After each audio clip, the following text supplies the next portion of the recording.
Hey guys, what is up? AwesomeTheSauce here. Hope you guys are having a great day and welcome to another incredible video. I know something that y'all don't. So basically, right, bro, with the release of the latest fall Scroll of Fortune, they actually gave all the players in the game a sneak early preview of the newest pack that's going to be coming. I think it's going to be the Halloween pack, but it's very, very close. So if you go here, you'll see the pack. It's a Grim Ferryman pack, but really it's not available in the Crown Shop yet. But what I decided to do some digging for you guys. I had a couple of people helping me. I'm gonna link them in the description. But basically, we found a lot of what's in this pack, including the gear set bonuses, the mounts, the pets, and the gear, and what it looks like. The only way that we have any information about this pack right now as is that people have literally grinded out the Scroll of Fortune just for the one pack. And enough people have done it and DM'd me about it and helped me with it that we have a little bit of information. This is looking like a really, really good pack, but I will say this is a very, very early look, as the title says, so this is subject to change, but I want to do a pack review of what we know about the Grim Ferryman pack so far. So without further ado, let's get right into it. So we're actually going to start with how it looks, and I'm going to be honest, like, I've actually seen a lot of these Halloween packs, and they're actually pretty nice. I'm not going to lie, like, you know, like, I feel like Halloween stuff is always, it looks pretty good. But this one, bro, it hits different. Hey, yo, look at my mans, bro. Hey, they killed, yo, they killing it. My boy goes so hard. I can't believe it. So you can either get like a red flame one, a blue flame one, or a green flame one. But they're all basically very, very similar, except they just change stats depending on which one you have. So let's talk about the stats. Now, this is definitely a weird pack because as it is right now, it doesn't really seem to give that much resist at all. So what you see on screen right now is a Stygian set, I guess. You know, man, so basically this image shows all of one set of what you have. I think it's like, I don't know, I think it's a green, I think it's a blue one. But basically, as you can tell, there's literally no resist on the hat, which makes it like a glass cannon hat. But what's really notable is that unlike the Dragoon hat, which you can see literally right here, right? Unlike the Dragoon hat over here, it does not give accuracy. So it's literally missing a stat. I'd say the main reason for giving up the accuracy is because the robes seem to give accuracy, whereas most robes these days do not seem to give it anymore. So comparing it to the motorist overcoat, obviously you're losing hundreds of health, but you're getting accuracies. So maybe some schools like Fire, maybe some schools like Myth, the ones that really can't actually get full accuracy without putting it on a pet, maybe this could be viable. Maybe they can put that on their robe and maybe they can get, like, you know, the accuracy, but I don't really see giving up that health as a good reason to do any of that. So from what I can tell, the motorist overcoat should still be the best. I'm sure there might be, like, you know, some certain strats where you really need the accuracy, but because you're giving up pip chance anyways, these robes don't give pip chance, so I don't really see how this could be a good idea. Additionally, as you can tell by the screenshot, the wands don't give pierce, which is like kind of a big deal because like wands right now, right? Like if you look at something like the executive wand, bro, you're giving up 7 pierce for what? A little bit of pip conserve? That's never gonna be worth it. And the boots do not give resist, which that makes anything like the Dragoon boots or honestly even the Uber boots, you're always going to be better off using these, especially because some of these actually give cards like the Uber boots. And some people actually like the Sharpened Blade or the Potent Trap for some strats on the Dragoon boot. So I guess what I'm trying to say is aesthetically, the set looks really, really good. But if you're actually going to use a gear for like PvP or to perfect your stats, I don't think there's that much room for that. What I will say is that the next bit that we're going to cover is what makes, I think, in my opinion, this pack super, super unique. There are schools that could actually benefit a lot from it. And the cool thing is, I don't think it's as pay to win as something like the motorist coat because you don't need to do it. So I'm talking about the gear set bonuses. Now, this mount basically comes from the pack. Now, again, there seems to be some inconsistencies here and there, but what I assume is going to happen is once this pack is fully, like, completed, every single set should give a mount that gives 1 universal damage. Now, I know what you're thinking. Sauce, you're stupid. Well, why wouldn't you just rock the clockwork? Why wouldn't you run, I don't know, like a Gulcher or something? If you have like a Storm Gulcher, why would you ever rock a mount that just gives 1 damage? It's because a gear set bonus that you can get for 2 things, which is very nice because all you need is the mount from the pack and a pet, which you can get from anybody. When you combine those two, this is what the gear set looks like.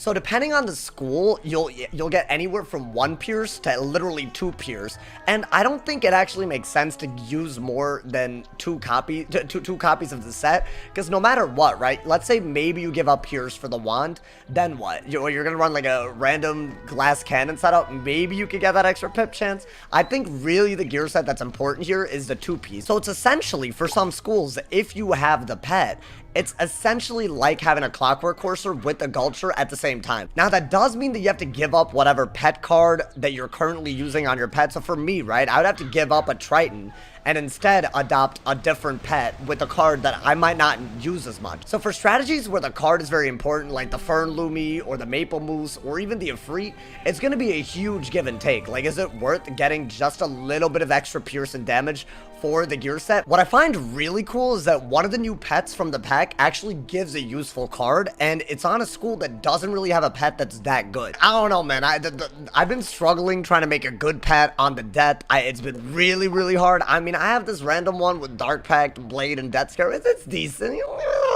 But the new one, what it does, it gives the 3-fold Fever card, and it gives 2 copies of it. I actually have a picture. This is from WizStormCloud. Thank you, my man, for helping me make this video. But he actually made this pet, and I think it's really, really interesting. This could actually be the most meta death pet, especially at lower levels. So basically, as you can see, right, it gives a lot of damage, a lot of resist, a lot of pierce. That's really, really good. But what's very, very important is when you think about a spell like Monster Mash, right?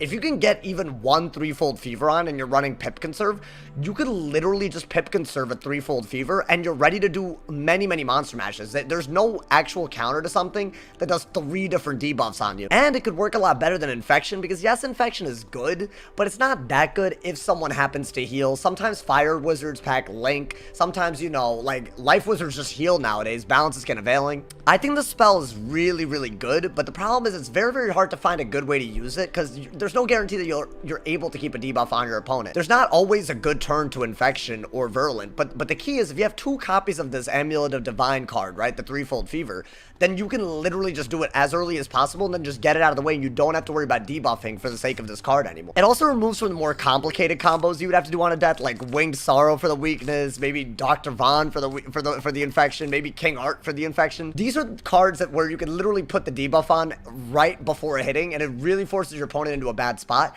But the pips that you need to do something like that can literally be like full pips. It's insane. You would never, like, if you're trying to do a Dr. Von into a Monster Mash, that's literally all of the pips that you could possibly have. So that's why I think that this might actually be really, really good. Now, the other cards are not so good. There's like a random Pacify card. I don't even know what the 3rd pet gives, but basically this one might be really, really good. The one that I showed on screen from WizStormCloud. When you combine that mount with the pet and the gear set, you're going to get a little bit of damage, a little bit of pierce, and most importantly, a card that you can use. So you're not really giving up the pet cards that you would need for the stats. And what I really like about it, it's not a game changer if you have those stats or not. You know, man, I feel like 2 pierce, like, a lot of people don't even run like a Clockwork Courser, right? Sometimes they'll run a Death Culture, sometimes they'll run a Rock Mount, sometimes they won't even run a mount with stats. It seems to me that Wiz is somewhat reeling back a little bit because, like, look at the Fossil Avenger set, right, dude? If you're a fire, you literally get 8 extra damage. So before they did everything with the damage nerf and everything, like, before all of that, if you had the Stompy Bronto pet, you had an extra dealer talent just because you managed to pay crowns for it. Like, it really was like a crazy upgrade. And the problem is with an upgrade like that, you can't really get it unless you pay money, right? You have to pay crowns. So the fact that this is like such a small upgrade, and it's honestly only good if you have a good strategy for it, it makes me think that maybe packs are moving away from game-breaking gear sets. That's what I hope anyway. So from my perspective, I honestly think this might actually be like a pack that's literally just for the aesthetics, and I've always wanted a pack like that in this game. I don't know, man. I don't know if you guys watched the video last week, but basically there's all kinds of random ass, like the Ravenwood Rangers, Wisteria's Spellament. There's another Spellament pack from before. There's so many packs where it's just Spellament based and the gear is awful. It's a bunch of housing items and you're lucky to get a Spellament. They seem like really, really stupid packs. I like the idea of going for cosmetics or very, very small little strategies that you're not forced to do, like the Motorist Overcoat, for example. You're kind of forced to buy the Motorist Overcoat if everyone else has it. You're not forced to buy this in order to stay competitive in PvP. My only criticism of this pack, if I'm really being honest, is I honestly think that not putting resist or taking away a stat compared to Dragoon, it seems a little bit ridiculous, especially because the gear set bonuses on Dragoon are always better than packs anyways. So I feel like it could be a little bit more powerful, but if this is the direction that they're going with gear sets and spellments and aesthetics and stuff and packs, I'm all for it. So what do y'all think? Are y'all looking forward to the Halloween pack? Now here's the thing, y'all. This is just a pet, the gear set, and the gear, and what it looks like. It is a very, very early look. We don't know what TCs might be in it. We have no idea if they might change the gear sets. Maybe they were going to make them a little bit more powerful. We have no idea. This is simply an early look into what it might look like if this pack makes it into Live Realm as is right now. As always, drop a like if you enjoyed the video. Leave a sub if you're new, guys. Thank you guys for all the love on the videos recently. As always, if somebody hasn't told you you're awesome today, they doing something wrong. I look forward to reading your opinion in the comments. Stay awesome. And yeah, y'all.